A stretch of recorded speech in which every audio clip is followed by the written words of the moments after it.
Pois é, eu estou aqui ao lado de uma artista plástica, professora também de pintura. Não dá tempo de fazer lanche, né, Ariel? Não dá, eu tô engolindo a bolacha. Desculpa, pessoal. Não tá fácil. Vem cá, maluca. Mais uma doida aí. Olha. Mais uma maluquinha. Olha, ele já soltou. Essas quando pega no canivete é bom porque dá pra soltar. Muito bem, então, boa tarde a todos. Estamos aqui novamente com o nosso programa semanal de revisão da mídia e, no caso que me toca pessoalmente aqui, de interpretação liberal dos acontecimentos políticos e econômicos do Brasil, sobretudo econômicos, prometendo para hoje, então, o cumprimento de uma promessa que já foi feita, de que o professor Olavo de Carvalho, embora nos Estados Unidos, irá hoje participar do programa por via telefônica.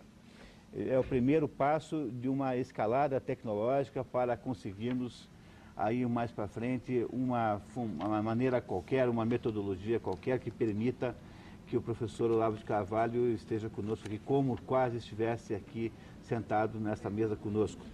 Então, às 4 horas exatamente, nós iremos receber entraremos em contato com o professor Olavo de Carvalho, que fará então uma interpretação dos acontecimentos brasileiros vistos a partir dos Estados Unidos, numa distância convenientemente interessante para que ele possa ter uma visão mais aprimorada, com maior crítica da avalanche de acontecimentos. Não há nenhuma outra palavra que possa descrever tão bem o que nós estamos vivendo no Brasil. Eu tento fazer uma compilação toda semana dos acontecimentos mais importantes divulgados pela mídia, e esta é uma tarefa quase que impossível. Há centenas de assuntos importantes.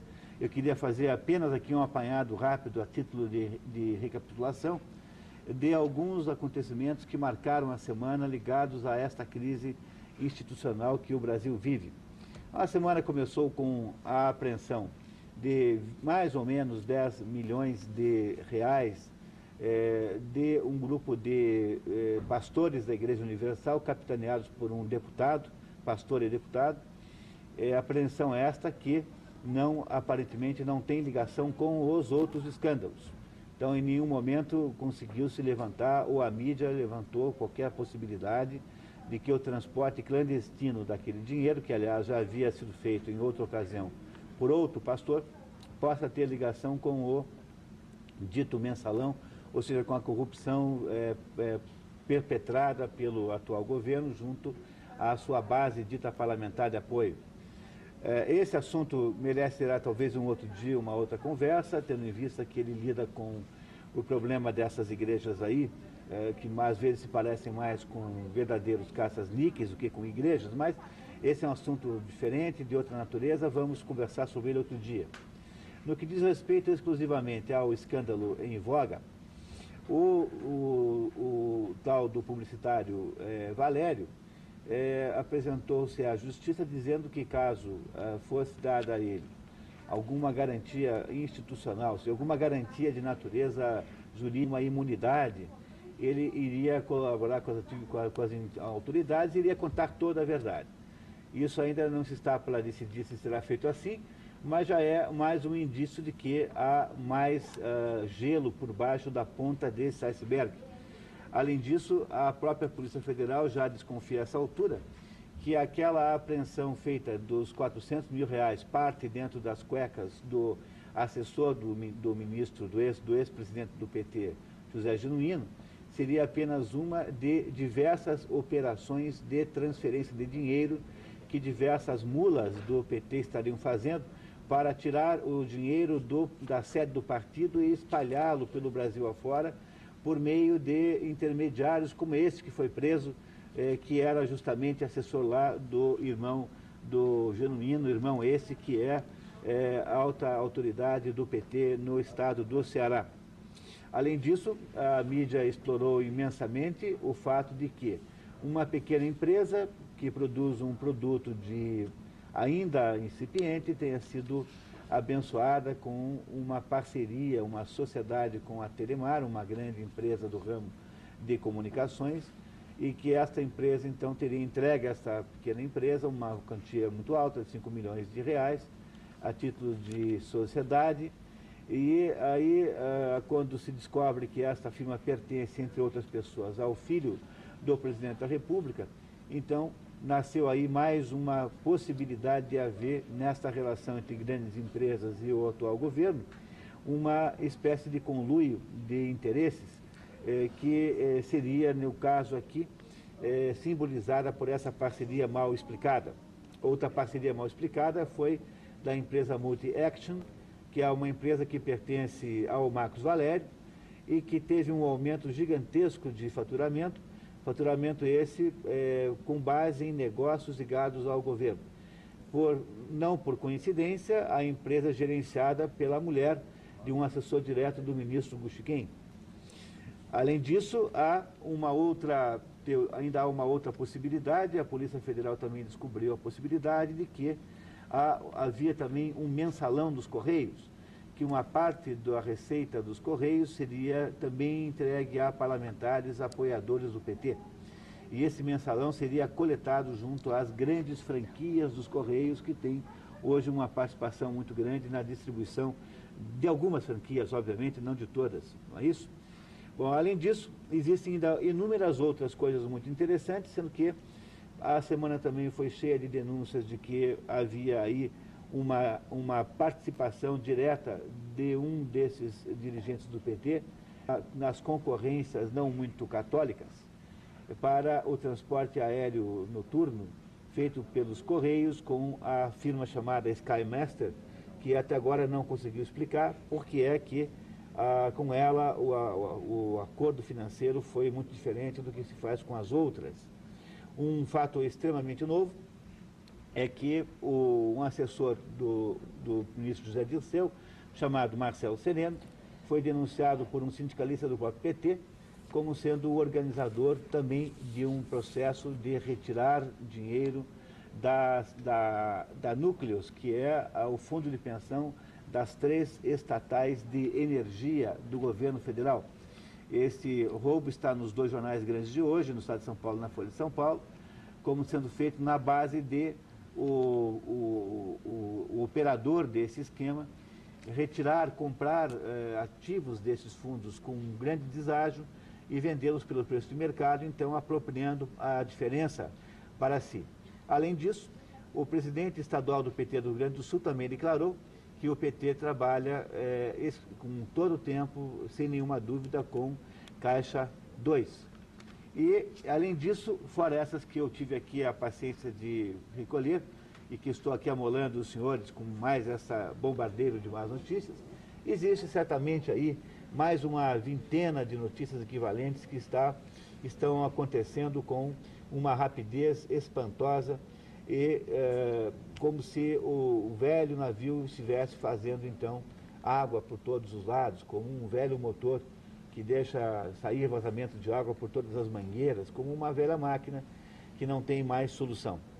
E o que é muito interessante não é tanto esse conjunto, porque eu já disse a vocês aqui, queria insistir, preparem-se porque nas próximas semanas vocês irão ver uma nova enxurrada semanal de denúncias.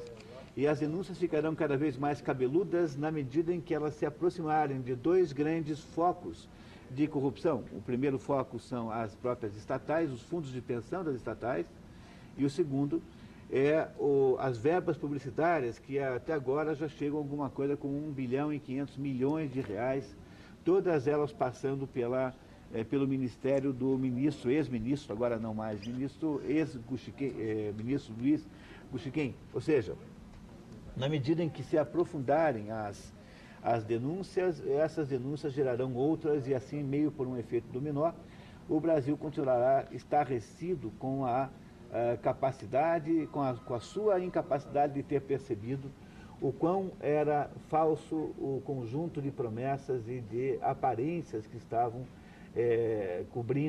encobriam a verdadeira do partido que está no poder nesse momento.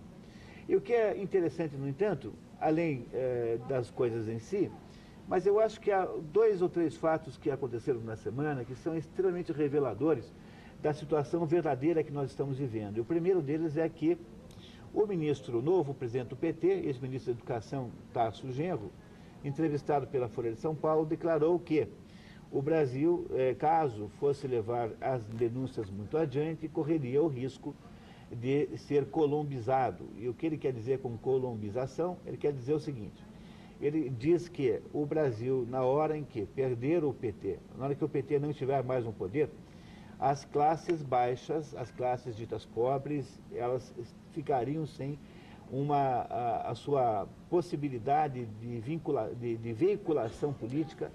Portanto, elas deixariam de estar representadas no mundo político brasileiro, coisa que ele acha que o PT representa, quando na verdade o que ele não está lembrando, que a maior parte dos admiradores do PT estão na classe média, pela quantidade de votos que o PT teve na última eleição, não pode ser todo mundo da classe baixa, quer dizer, não é apenas a classe baixa que pretensamente teria interesse no PT, mas há inúmeros segmentos da classe média, que é uma classe extremamente magoada, chateada e com a sua autoestima reduzidíssima, que é muito sensível a toda a conversa pró-moralidade, conversa de denuncismo.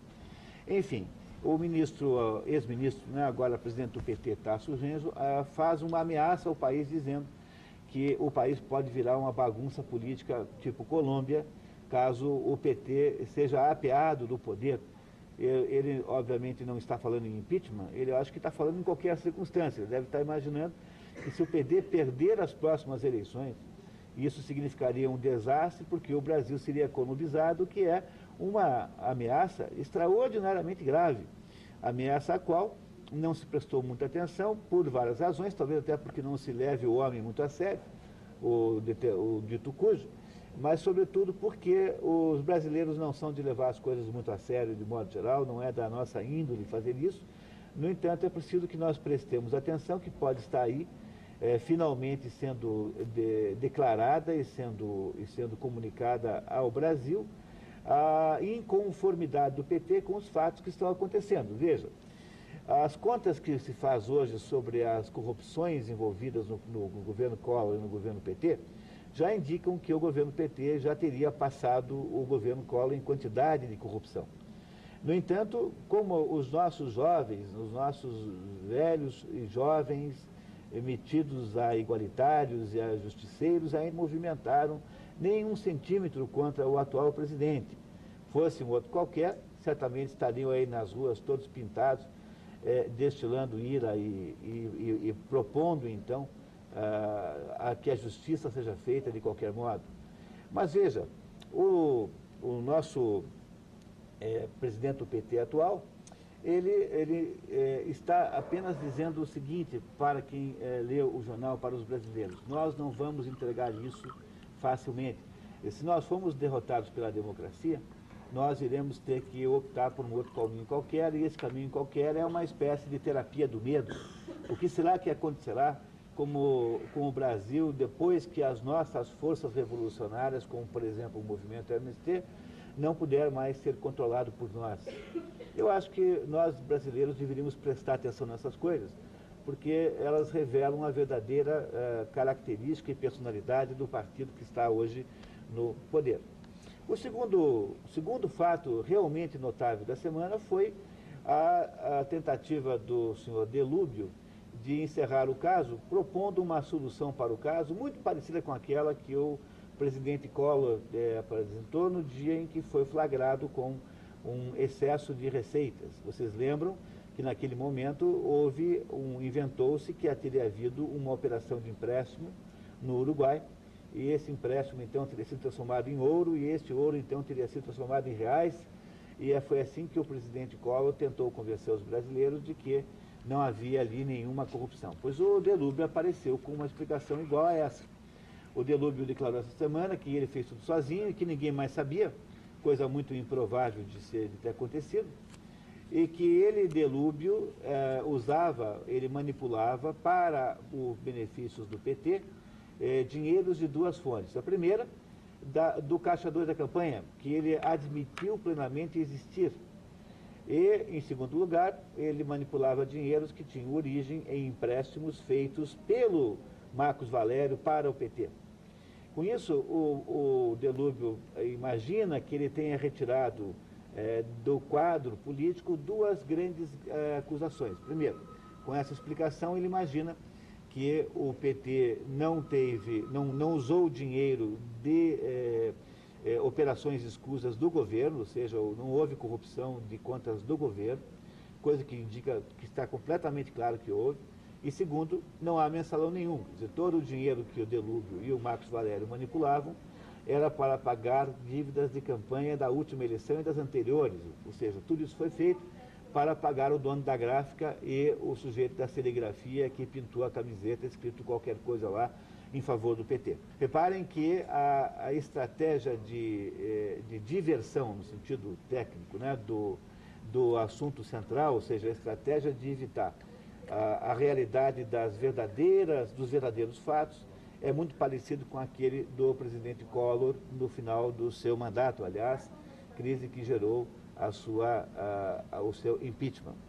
E, coroando esses dois grandes fatos, que é a ameaça do ex-ministro Tasso, e com a explicação do Denúbio, nós temos aí mais uma espetacular invasão da Polícia Federal, de conotação moralizante, na tal Loja das Lu, que transformou-se assim até por causa da sua excesso de exibicionismo, talvez, transformou-se numa espécie de ícone dos ricos.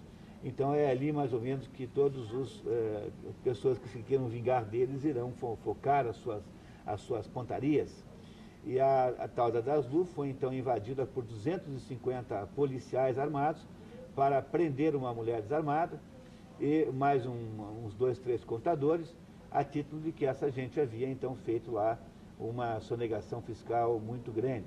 Eu não sei se fizeram, não estou entrando no mérito, não quero saber, pode ser até que tenham feito, admito a possibilidade, não estou discutindo o mérito, eu só estou discutindo a diferença de critérios, porque se para prender a dona da Daslu é possível ter 250 policiais militares, por que é que ninguém prendeu o Marcos Valério e o Delúbio, que enquanto não foram presos, já tiveram todas as possibilidades de armar todas as destruições de provas, estas sim gravíssimas, porque não se trata de apenas de um crime fiscal, de uma irregularidade fiscal, que é grave também, mas nós estamos falando aqui de alguma coisa ligada ao poder, às pessoas que de fato mandam no país.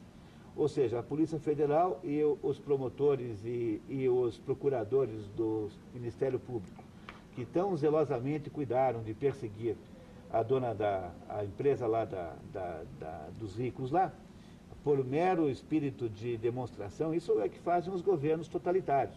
Os governos totalitários são chegadíssimos em grandes demonstrações de autoridade, em demonstrações pirotécnicas de criminalização dos outros. Todo governo totalitário é assim, dado a expurgos, a perseguições. Agora estão prometendo uma nova perseguição essa semana, provavelmente para Casas Bahia. Essas são as especulações que estão aí nos bastidores aí e nas esquinas.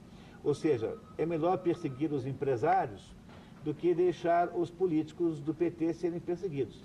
Um estratagema completamente óbvio de tirar a atenção do que interessa. Vocês lembram que o presidente Clinton, quando estava no auge daquele seu processo de impeachment, por ter mentido à corte sobre a existência ou não do seu caso com a estagiária, ele, para melhorar um pouco a situação dele, mandou fazer lá uma agressão ao Iraque, lá no Oriente Médio, jogar lá umas bombas aqui e acolá, com o objetivo único e exclusivo de tirar a atenção da imprensa, sobretudo, daquele assunto que ele está incomodando.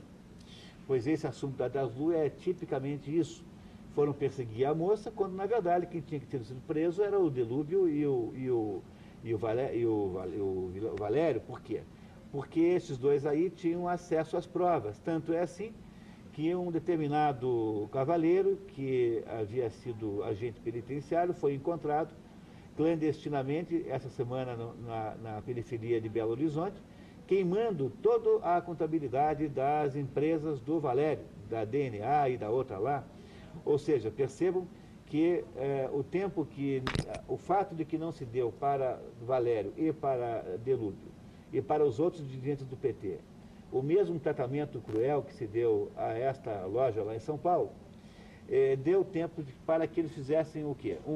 Para que eles destruíssem as provas. E número 2, para que eles começassem a distribuir o dinheiro estocado no próprio partido para diversas mulas, de que só se pegou uma. A única mula que foi pega, mula que, perdoe-me em linguajar popular, é aquela pessoa que faz o carregamento da mercadoria sem ser propriamente a dona. O único sujeito que foi pego foi esse assessor do irmão do Genuíno. Os outros todos que devem ter acontecido, provavelmente, a teoria não é minha, é da própria Polícia Federal, desapareceram com o dinheiro, porque justamente o problema central da gerência dessa crise é tentar criminalizar os outros.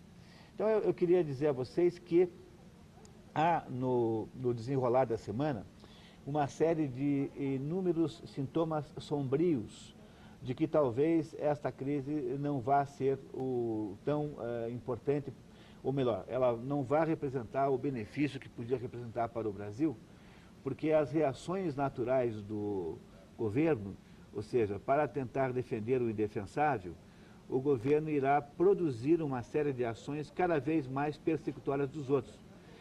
Entre as notícias importantes que aconteceram essa semana, uma delas, muito importante, está o anúncio pelo governo federal da criação de uma super receita, unindo a Receita Federal com a parte coletora do Instituto Nacional de Seguridade Social, INSS, criando assim uma espécie de super sistema de cobrança das pessoas. Reparem que para tentar o insolúvel, aquilo que nós estamos vivendo agora não tem solução nenhuma, porque houve, como eu já disse a vocês aqui, o desmascaramento das vestais, e agora não é mais possível esse partido no poder, sustentar-se pelos mesmos meios. Talvez não haja nenhum outro meio possível. Então, para que isso não ocorra, para que isso possa ser postergado, então o conteúdo da ação do governo nesse momento é aumentar a perseguição aos outros. E aí, então, vocês podem imaginar que, como reação a isso, nós vamos ver aí uma sessão de caça às bruxas, como já aconteceu com a Schincariol e com a Daslu. Vamos ter vários outros casos aí.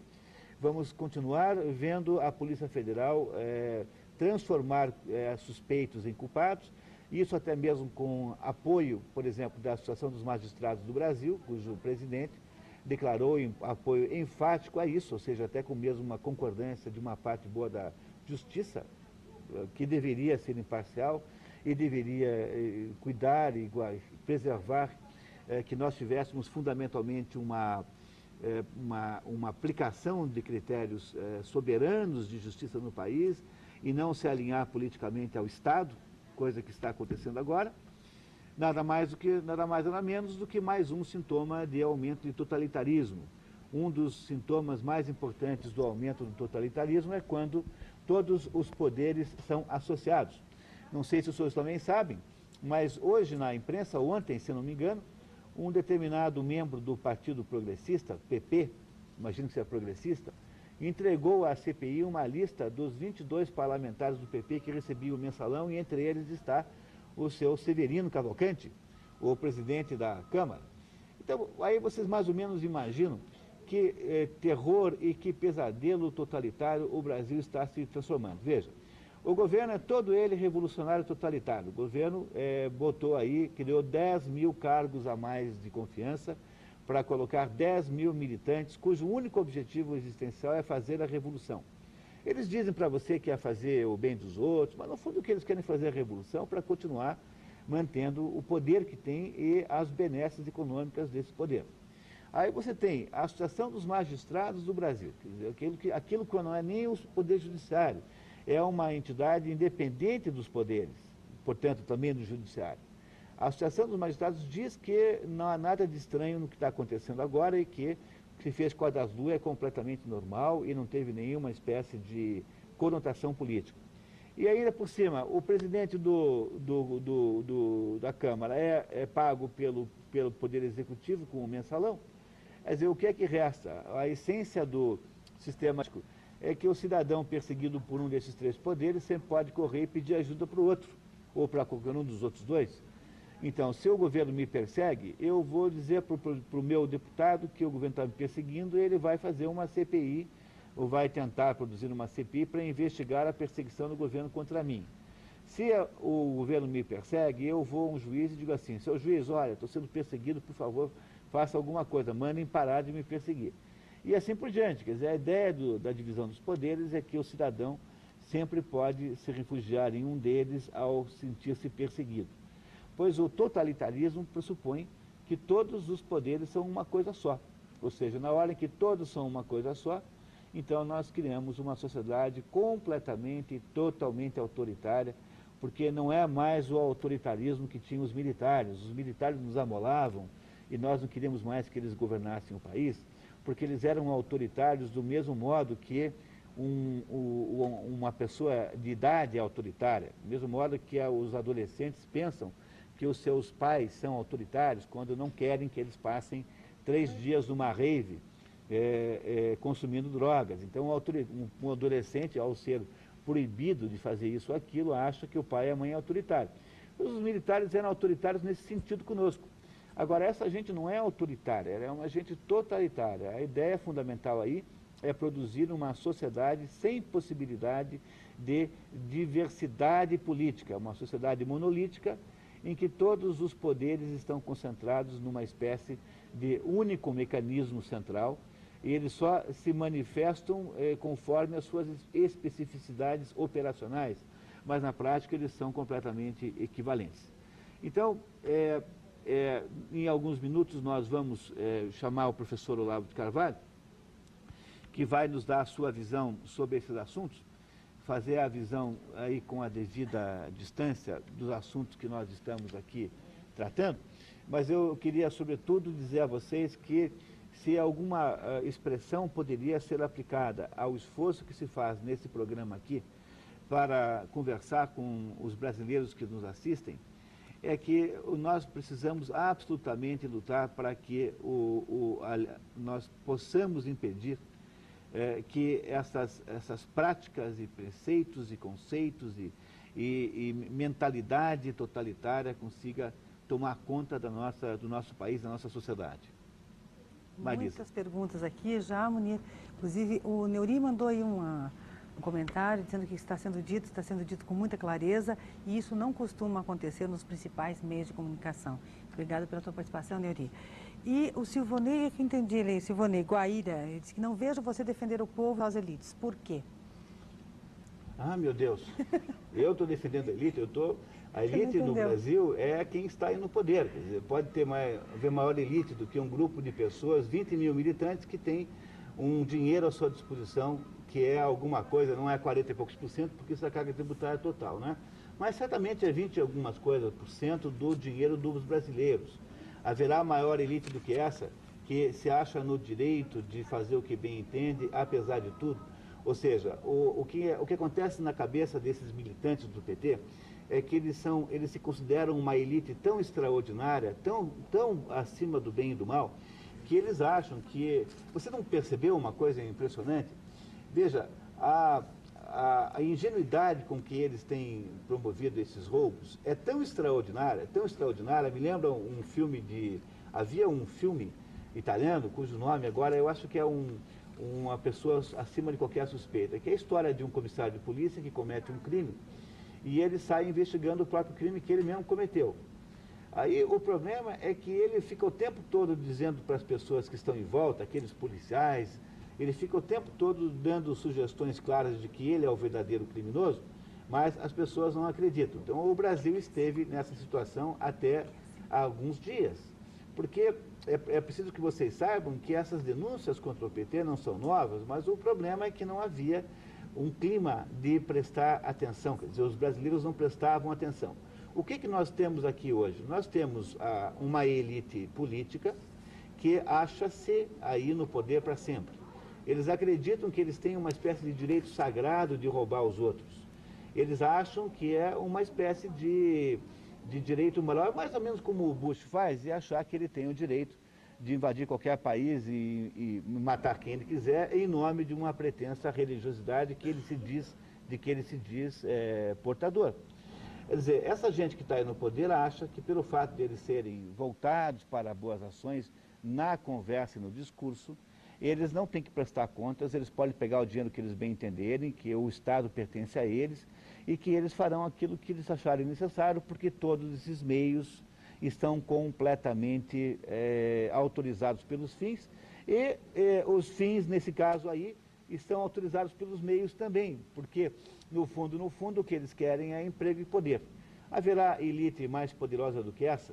Uma elite que domina uma boa parte do sistema judiciário, que faz com que os grandes empresários do Brasil, esses que você talvez esteja pensando que são elite, quer dizer, esse grupo de empresários puxa-saco, que ficam aí o dia inteiro falando bem do PT, quer dizer, que faz com que uma enorme quantidade de economistas brasileiros passem o tempo todo se dissolvendo em elogios para o PT, para quão boa é a política econômica do ministro Pallotti. Quer dizer, haverá alguma elite mais poderosa do que essa que nós estamos aqui observando hoje? Gente que é dona do Estado, que é dona das consciências, que manda no Poder Judiciário, que corrompe todos os políticos que não são nitidamente ideologicamente contra, mas querem só um dinheirinho. Esta gente toda não é, por acaso, uma elite? Ora, se essa gente não for elite, o que é elite então? Mas se você for pensar um minuto e você perceber que o que há de elite finalmente está aí, que a elite que está aí é a elite realmente poderosa, então você vai concordar comigo que o que eu estou fazendo aqui é criticar a própria elite. Eu passo aqui todo domingo mostrando o quanto estão errados esses políticos, esses grandes empresários. Olha, se isso não é criticar a elite, o que é que seria, afinal de contas? E a Tatiana do Centro, ela pergunta se você tem mais alguma informação sobre a declaração do Valério de movimentar 90 bilhões exclusivamente para o PT. 90 milhões, né? Milhões, que deve ser 90 bilhões. Acho que houve um erro na transcrição da pergunta. Olha, o jeito que sobrou para eles é dizer, contar essa história. O Collor não tinha saído, então o Collor inventou a Operação Uruguai. Forjaram um documento, um contrato falso, e aí apresentaram aquele contrato como sendo, olha, o presidente ficou sem dinheiro, então nós demos um jeito para arrumar um dinheirinho para ele, fomos ao Uruguai, fizemos uma operação de empréstimo, etc. A explicação que o Valério / Delúbio dão, né, que é uma dupla mais ou menos, né, como o Batman e o Robin, a explicação dos dois é assim, que o PT fez campanhas muito caras e que para poder fazer as campanhas muito caras ele teve que fazer duas coisas. Primeiro, teve que pedir contribuições para a Caixa 2. Isso que os petistas, eu me lembro que quando fizeram a acusação de que o prefeito de Curitiba, anterior, Cássio Taniguchi, havia feito Caixa 2, os meus amigos petistas saíam aí pelas bares e pelas esquinas raivosamente revoltados contra aquilo, achando que aquilo era o fim do mundo, que revelava tudo o que era de fato o Cássio Taniguchi. O atual governador espumava de raiva, e agora imagino o que eles devem estar achando quando o próprio tesoureiro declara que o PT faz Caixa 2 desde que existe. Ele convenientemente diz que não houve Caixa 2 na última eleição presidencial porque havia muita contribuição espontânea. É inteligente, está bem pensado. Mas como o dinheiro do Caixa 2 não dava certo, então eles tiveram que pegar empréstimos. Ou seja, o Delúbio diz que para a eleição do Lula não houve Caixa 2, e em seguida diz que pegou empréstimo porque não tinha dinheiro. Quer dizer, o mentiroso já foi pego aí na contradição entre essas duas coisas. E aí, então, eu imagino que o Brasil vai aceitar esse fato, sendo que aí dentro do próprio PT, há inúmeras pessoas no PT que são decentíssimas e que têm, assim, uma adesão absolutamente meio ingênua e completamente de coração ao partido, que estão indignadas também e que estão agora contando como as coisas são. Então, você abre o jornal, tem sempre alguém de algum partido aí, do PT, de algum diretório estadual, dizendo, olha, não, aqui também tem um esquema, não, aqui também tem outro esquema. E você vai passar aí meses vendo aparecerem todas essas fissuras no casco do PT. Então, o que se está contando é uma história inacreditável de que o PT não pegou dinheiro do Caixa 2, sempre pegou, mas dessa vez não pegou mais. Por quê? Porque não precisava. E em seguida, ele pede para o Valério fazer empréstimos milionários dos bancos para cobrir o caixa do PT, que estava penando pelo fato de que as dívidas de campanha eram muito maiores. Quer dizer, é uma desculpa absolutamente defensiva e que não vai enganar ninguém, quer dizer, não vai enganar nem o último, o mais irrealista e o mais fanático dos militantes petistas. O que dirá as outras pessoas. O Osmar, da Campina do Siqueira, essa foi a primeira pergunta que nós recebemos, aí falando aqui sobre a Previdência, Onir. A DRU foi criada para retirar verba da Previdência para outras finalidades e a CPMF foi criada para a saúde. Ele pede para comentar sobre as afirmações anteriores e a sua ligação com o déficit da Previdência. Olha, os assuntos não são diretamente ligados, embora tenham uma ligação assim familiar, né? Eles não são tipófagos, mas são parentes, né? Olha, o déficit da Previdência do Brasil é uma coisa extraordinariamente importante e foi aparentemente o primeiro dos assuntos com que o governo atual lidou. Quando o governo atual tinha um grande capital político, ele tentou mudar o sistema da Previdência sem sucesso. Ele conseguiu sucesso parcial, de efeito muito retardado, porque ele só atingirá o caixa daqui a muitos anos, mas fez um esforço no início muito assim intenso de melhorar isso. Não dá certo porque o que nós chamamos de previdência é uma coisa que tem que ser compreendida com mais detalhamento. Então, o governo, no sentido previdenciário amplo, quer dizer, no sentido do conceito de previdência, tem três grandes famílias de saídas. Ele paga aposentadorias e pensões, de um lado, tanto para indivíduos ligados às empresas privadas, aos aposentados privados, quanto ao sistema previdenciário público, digamos assim, que financia as aposentadorias e pensões dos servidores públicos federais. Aí você tem um conjunto de despesas chamadas auxílios. Por exemplo, quando uma mulher fica grávida e não vai trabalhar durante meses, quem paga o salário dela nesse tempo é a Previdência Social. Do mesmo modo, quando alguém vai preso, a família dessa pessoa recebe lá um saláriozinho por mês. Do mesmo modo, quando alguém precisa enterrar um parente e não há meios, então também há um auxílio do INSS e assim por diante. Essa é a segunda família. E a terceira família é a família dos gastos do SUS, que são os gastos com a saúde pública. Esses três conjuntos de saída juntos, comparados com as entradas, no atual sistema brasileiro de repartição, dão um déficit monstruoso. Déficit esse que não será coberto tão cedo. É improvável que seja coberto. O nosso sistema de repartição pressupõe que isso tudo seja feito num caixa único e que as pessoas que estão trabalhando contribuem hoje para pagar as despesas dos que estão doentes ou estão aposentados. E esse sistema, então, tem um déficit em si próprio. Quando foi inventada a CPMF, a concepção original daquela ideia é que a CPMF pudesse ser aplicada exclusivamente em gastos com a saúde, ou seja, com aqueles gastos do terceiro braço de despesas, que é o braço chamado SUS, e que pudesse, então, melhorar o atendimento médico do federal público ao SUS, via SUS à população. O problema central é que o Brasil é um país com enormes dificuldades de fazer as coisas funcionarem, porque é um país gigantesco, todos os sistemas são gigantescos, são enormes, e a possibilidade de se administrar isso é muito baixa. Então, o que acontece é que o que nós chamamos de déficit da Previdência Pública é simplesmente o resultado de, uma incompatibilidade entre a nossa taxa de crescimento populacional e o regime de repartição. Quando havia muita gente jovem crescendo e muitos jovens chegando ao mercado de trabalho, então era possível imaginar um sistema de repartição que atendesse bem aquela minoria de velhos. Segundo, nós estamos há 20 anos patinando economicamente, portanto, a vitalidade de contribuição do sistema previdenciário é muito baixa.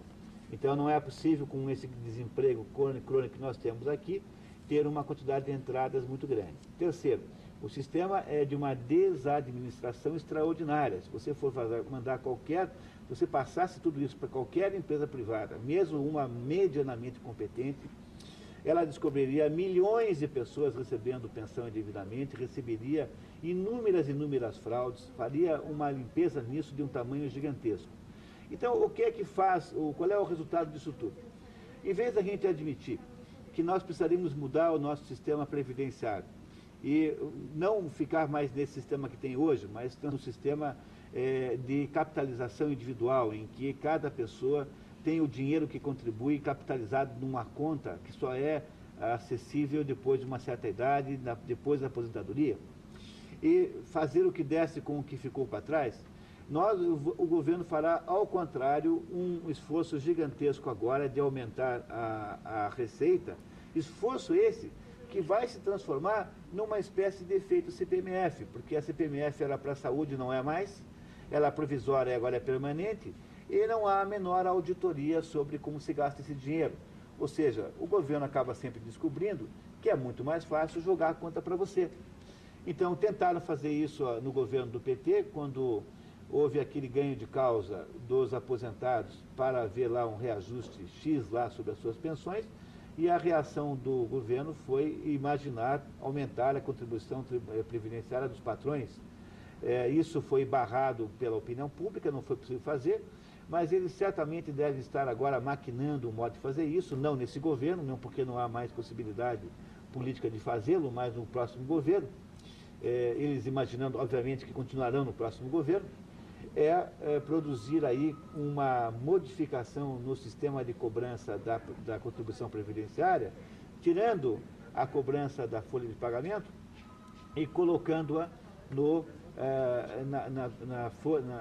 faturamento da empresa, de modo que com isso você iria abarcar todas as empresas que estão trabalhando com folha baixa, porque se modernizaram para escapar dos custos trabalhistas. Com isso, então, obviamente, haverá um enorme impulso na cobrança previdenciária, e quando todo mundo concluir que aquilo aumentou a alíquota na prática, eles irão dizer assim: opa, desculpe, não era isso que nós queríamos, sinto muito, um dia a gente diminui, que é justamente o que foi feito com todos os outros impostos até agora no Brasil.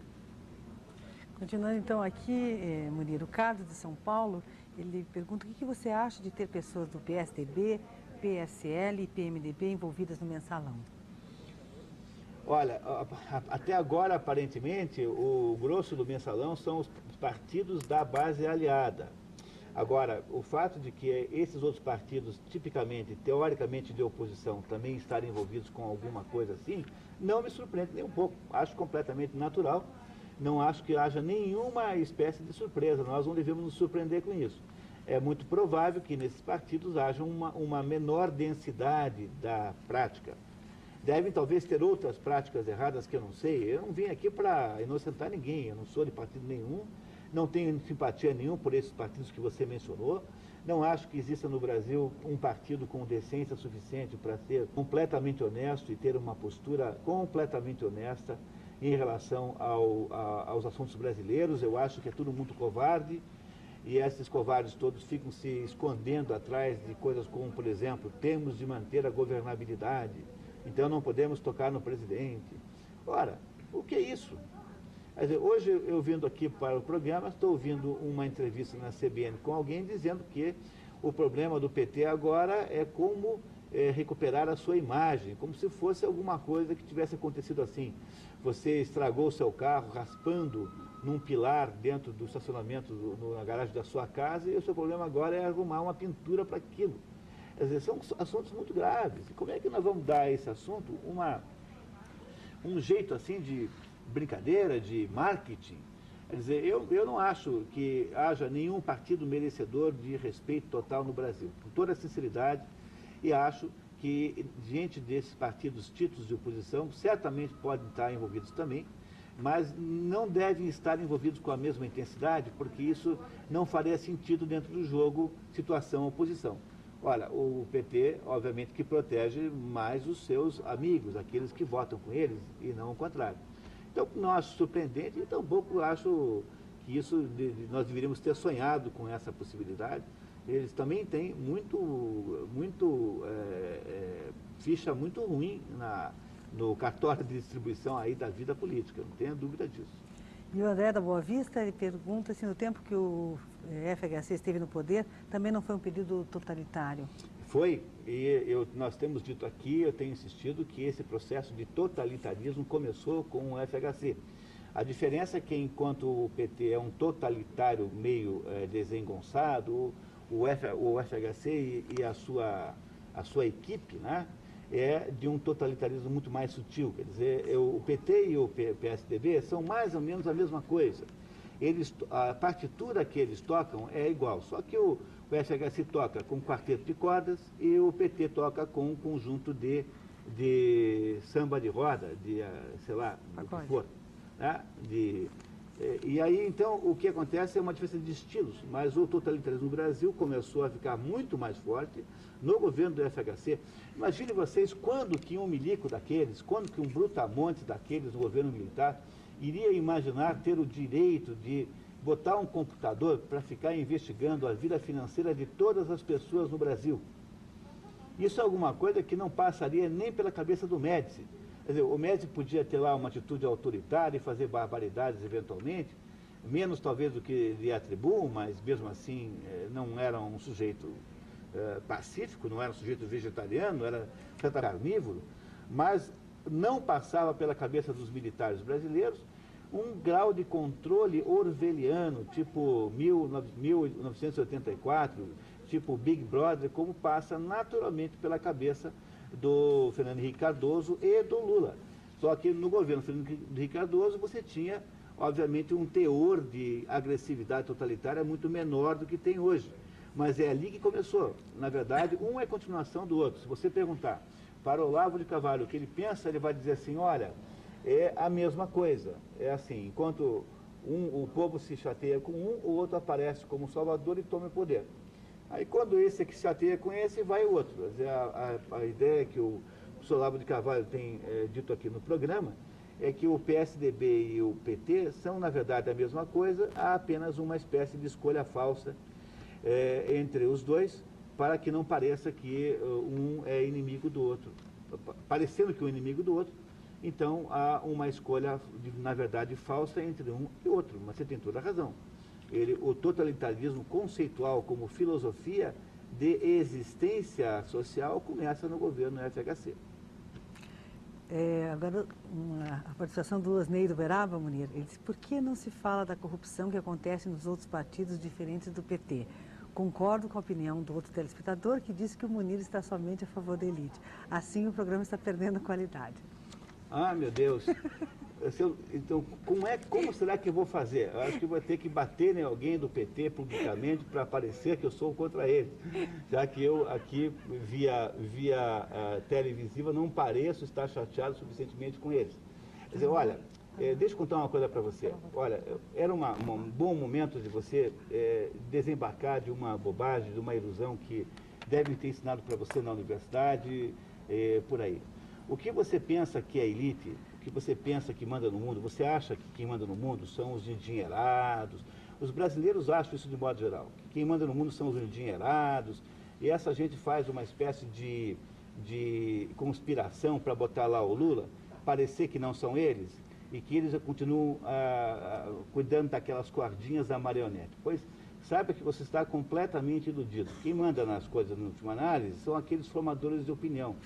Então, você não vai encontrar nenhuma outra elite tão poderosa quanto essa que está aí no poder. E a razão pela qual eu não bato nos outros partidos é porque os outros partidos não são os partidos que estão no poder e não são aqueles sujeitos que enganaram as pessoas todas aqui na maior votação da história de todos os países, dizendo que eles representavam a moralidade pública. Ora, eu estou apenas fazendo você lembrar que as vestais essas vestais se diziam completamente puras, já conseguiram aparentemente roubar 3 vezes mais do que o Collor. Então é com isso que você devia estar preocupado. E não com o PFL. O PFL tem defeitos, mas claro que tem. Se o PFL pregar uma mentira desse tamanho e for para o poder e tornar-se totalitário, pode ter certeza que eu vou estar aqui brigando com o PFL também. Nesse momento, nós temos aí, então, a entrada do som do professor Olavo, diretamente do estado da Virgínia, nos Estados Unidos. Olavo, qual é a sua... Como vai, Olavo? Tudo bem? Como é que está? Tudo bem. Qual é a sua visão desta crise brasileira aí dos Estados Unidos? Olha, quanto mais longe a gente está, mais isso parece esquisito. Porque é uma coisa impressionante. Eu estava ouvindo você falar agora, o pessoal roubou 3 vezes mais do que o Collor e não vai acontecer absolutamente nada para eles, porque eles ainda têm o monopólio da mobilização popular. Se juntar aí PT, o Sem Terra, etc., eles põem 5 milhões de pessoas na rua sem dificuldade. Quer dizer, não há condição de fazer uma mobilização popular para exigir a punição que o sujeito merece. Durante 40 anos, o país ficou se desarmando e entregando a essa gente todos os meios de ação. E hoje ele tem, então, o monopólio da opinião pública, o monopólio da mobilização popular. O povo mesmo está muito zangado com eles, mas não vai poder, eu não creio que vai poder fazer absolutamente nada.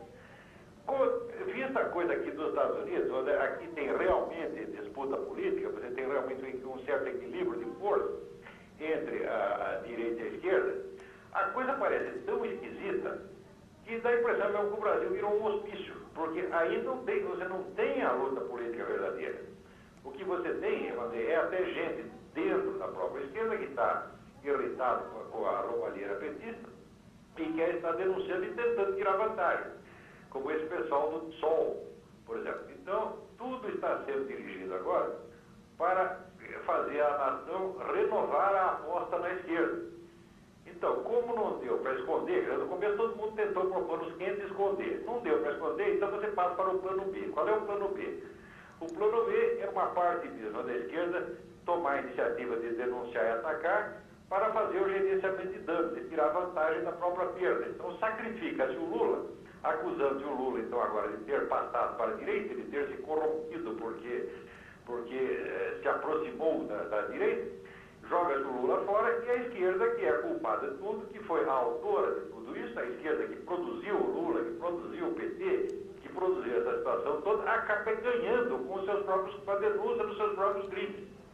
E quem está fazendo isso? Quem está fazendo isso é essa Heloísa Helena.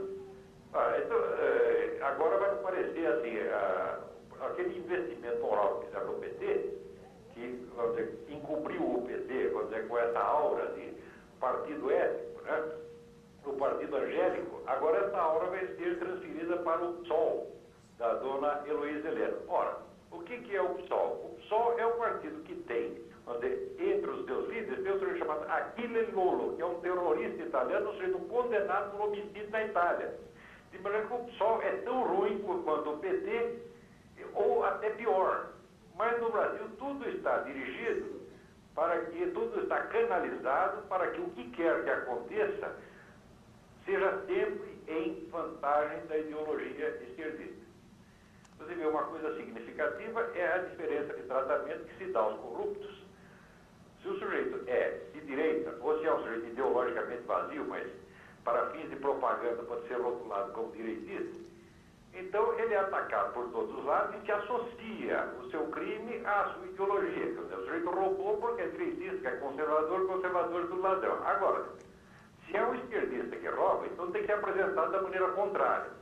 Ele roubou porque ele traiu a sua ideologia, ele traiu as suas raízes, ele traiu os seus ideais.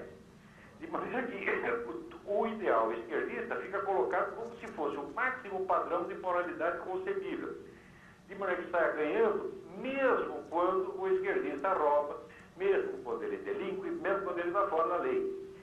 E o problema do Brasil não é a roubalheira petista, o problema do Brasil é essa distorção completa, essa deformidade dos critérios de julgamento que se tornou arraigada em toda a vida. Todo mundo está repetindo o mesmo discurso. Quer dizer, o PT tem uma história honrosa e agora se afastou da história honrosa. Então o que você está fazendo? O que fazem quando procedem assim, quando dizem as coisas dessa maneira?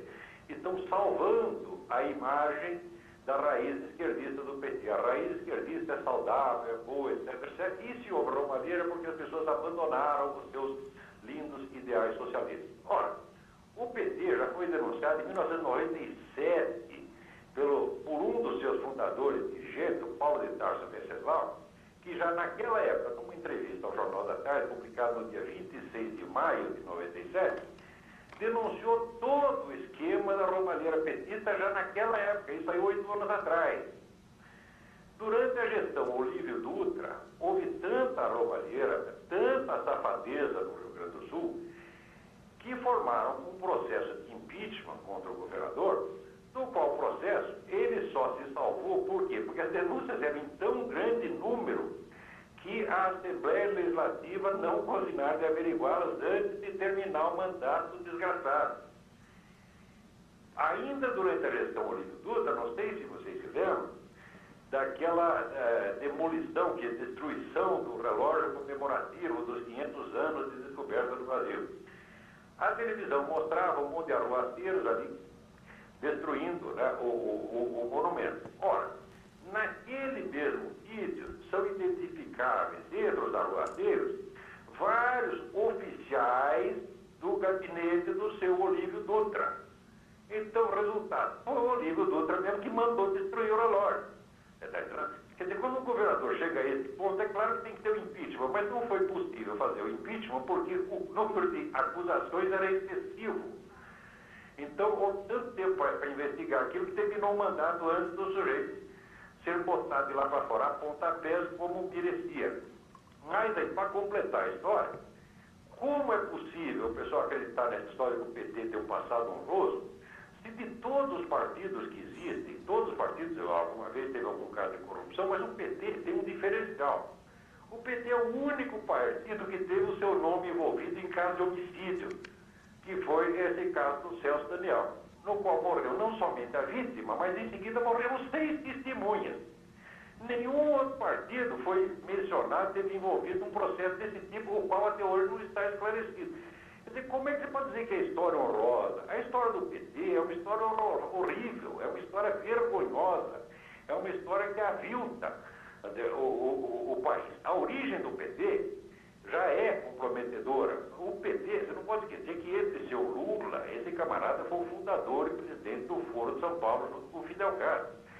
Quem quer que ande com o Fidel Castro e receba apoio de Fidel Castro, está recebendo apoio do governo, que matou 100 mil pessoas.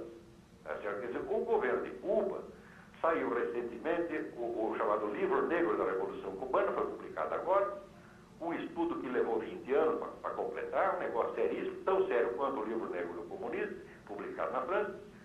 E hoje se vê que o consenso antes era que o Fidel Castro havia matado algo entre 18 mil e 24 mil pessoas. Não, são 100 mil cubanos que moram, não é 100 mil cubanos, perdão. Aí tem um número de 15 mil angolanos no meio, que Cuba invadiu Angola, mas fez uma desgraça lá. Então, as demais, o envolvimento desse seu Fidel Castro na rede latino-americana do narcotráfico é uma coisa mais do que evidente. Ora, o PT nasceu justamente daquele meio, vamos dizer, de exilado, que chegaram a trabalhar para o governo cubano.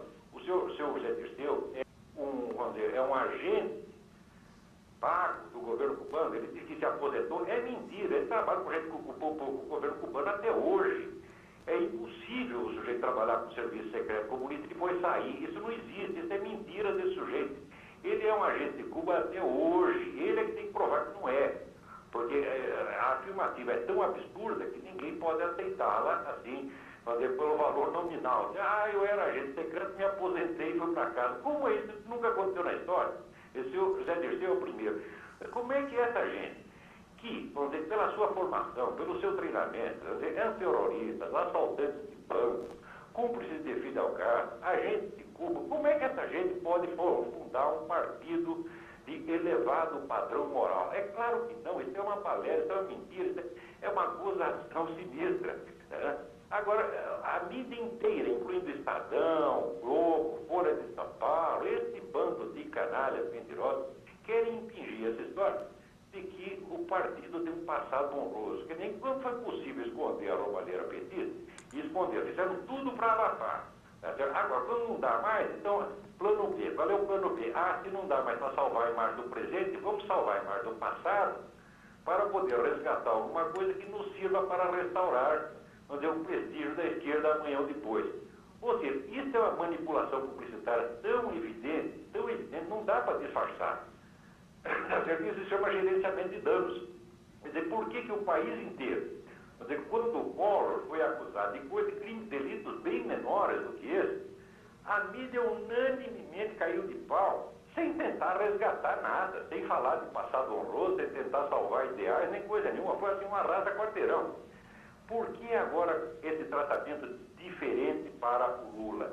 É diferente porque todos esses jornais estão comprados, todas essas empresas, Globo, Estadão, são as empresas administradas por jumentos, que só conseguem se endividar, tá certo? E depois tem que lamber o pé do governo e pedir socorro. Tá entendendo? Então, quem quer que esteja com a torneira do dinheiro na mão, o gerente da torneira, é também o dono dos jornais.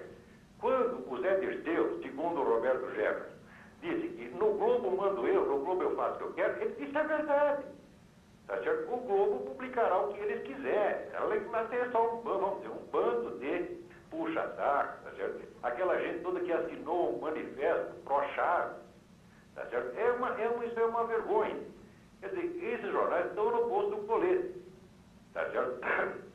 Então, agora, visto isso à distância, quer dizer, visto isso de um país onde existe realmente a liberdade de imprensa, onde existe autêntica luta política, onde a esquerda é a esquerda, a direita é a direita, eles estão o tempo todo se estapeando, tá entendendo? A gente vendo o que é a normalidade do exercício democrático, visto daí, o Brasil mostra toda a sua anormalidade, mostra como está doente, tá certo? Como está um país acabado, desmoralizado, vamos dizer, por toda essa hegemonia esquerdista que já dura quase 30 anos, ela começou ainda dentro do regime militar. No tempo do regime militar, esse pessoal já mandava na mídia, já tinha o comando todo da mídia. E a verdade é que quem quer que naquela época já desagradasse essa elite esquerdista, não tinha mais emprego não. Eles começaram já a discriminar e botar gente para fora naquela época. Quer dizer, os caras que se faziam de perseguidos pelo regime, dentro dos jornais, eram eles os perseguidores. Eu estava lá e eu vi isso, e todo mundo pode comprovar isso. Eu vi como pessoas que desagradavam o Partido Comunista eram vamos dizer, jogadas na lata do lixo. Quer dizer, não é que perdia o emprego, nunca mais tinha emprego nenhum na mídia. Você tirava o cara da profissão, tirava até da cidade. Tá entendendo? Eles já começaram a fazer isso dentro do regime militar. Imagina agora como é que faz. Você está entendendo? Agora, de vez em quando, chamam um ou dois comentaristas, articulistas, para disfarçar, para fazer de conta que tem uma liberdade de imprensa. Então você põe um conservador e 1000 esquerdistas. E aquele único conservador que está ali é para provar que existe liberdade de imprensa, que existe igualdade, que existe democracia, etc, etc. Então, é claro, um conservador chamado a escrever ou a falar, ele não vai jogar a oportunidade fora. Né? Ele vai aproveitar, né, essa pequena chance de falar o que tem que falar. Mas o fato é que a presença dele será usada para esse fim. Tá certo? Eu mesmo acredito que foi usado para esse fim por essa canalha esquerdista que dirige o Globo, que a gente conhece, que é Luiz Garcia, é Casado, a gente sabe que toda a gente puxa saco da esquerda assim até o fim. Tá, eles, para a esquerda, eles entregam a mãe, a filha, a mulher, tudo. Se é para a esquerda, se é para o esquerdista, se é para o comunismo, pode tudo. Eles adoram essa gente, né? Então, eu mesmo, que tinha aquele espacinho no Globo, no meio de 1000 esquerdistas, e pior, não é no meio de opinião esquerdista, certo? No meio do noticiário esquerdista, porque todo o noticiário do Globo era anti-americano, anti-militar. O que o Globo publicou de mentira contra as Forças Armadas nesses anos foi assim, toneladas de mentira, toneladas. E no meio daquilo botar uma tritinha de 2 laudas e meia assinado ao Olavo de Carvalho para provar. Está vendo como nosso jornal não é esquerdista? Tem aqui tem até o Olavo de Carvalho. De maneira que eu ter saído do Globo, eu ter sido demitido do Globo agora, é até um alívio, de certo modo, porque agora eu posso falar. Antes, por exemplo, eu era obrigado a ler as mentiras desse Arnaldo Jabor, desse Luiz Fernando Veríssimo, e ficar aqui, não preciso mais. Agora eu posso falar tudo a respeito deles, porque lá no Globo tinha um acordo de você não falar mal do colega. Então, durante 5 anos, eu podia criticar a imprensa em geral, mas não podia citar nominalmente esses desgraçados que são mentirosos até a raiz. Esse seu Arnaldo Jabor, por exemplo, 2 semanas atrás, estava se gabando de ter previsto toda essa desgraça petista que aconteceu agora. Não previu coisa nenhuma. Ele foi um dos que ajudaram a criar tudo isso. Ele sempre foi o puxa-saco do Lula, o propagandista do Lula. Foi um dos que ajudaram a criar o mito do passado honroso do Lula. Esse Arnaldo Jabor é um mentiroso, além de ser idiota, quer dizer, meio idiota, meio mentiroso. Essa mistura vem sempre junto. Né?